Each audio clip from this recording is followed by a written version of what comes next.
Sir Topham Hatt sat in his office listening to the noise outside. The passengers were angry. The station master came in. "There's trouble in the shed, sir. Henry is sulking. There's no train, and the passengers are saying this is a bad railway."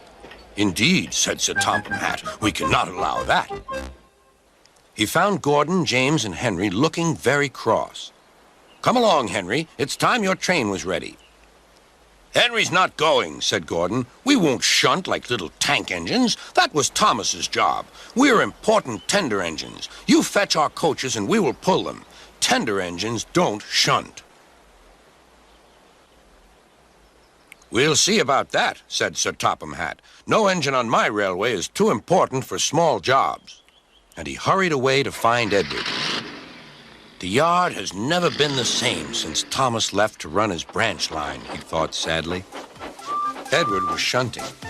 "Leave those freight cars, please, Edward," said Sir Topham Hatt. "I want you to push coaches for me in the yard." "Thank you, sir. That will be a nice change." "That's a good engine. Off you go, then."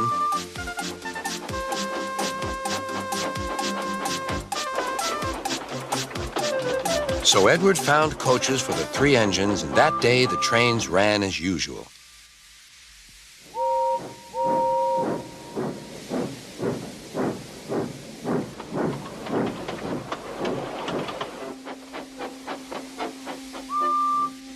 But next morning, Edward looked unhappy.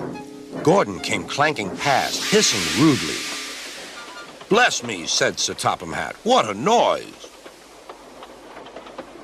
"They all hiss me, sir," answered Edward. "They say tender engines don't shunt, and last night they said I have gray wheels. I haven't, have I, sir?" "No, Edward, you have nice blue ones, and I'm proud of you. Tender engines do shunt, but all the same, we do need another tank engine here." He went to a workshop, and they showed him all sorts of engines.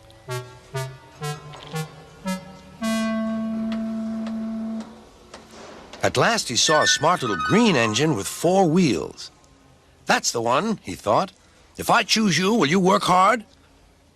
"Oh, sir, yes, sir." "That's a good engine. I'll call you Percy." "Yes, sir. Thank you, sir." And Sir Topham Hatt brought Percy back to the yard. "Edward," he called, "here's Percy. Will you show him everything?" Percy soon learned what he had to do, and they had a happy afternoon.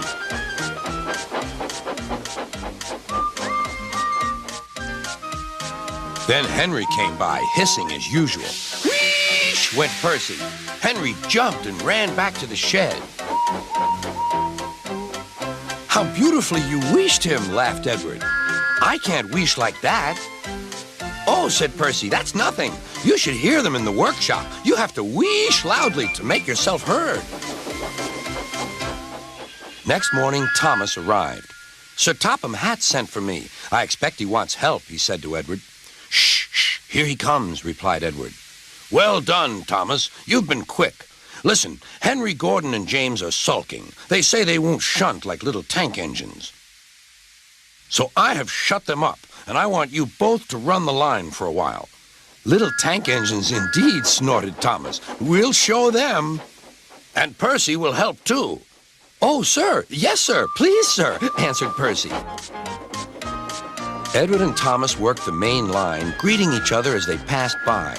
Percy puffed along the branch line. Thomas was anxious about Annie and Clarabelle, but both driver and conductor promised to take care of them.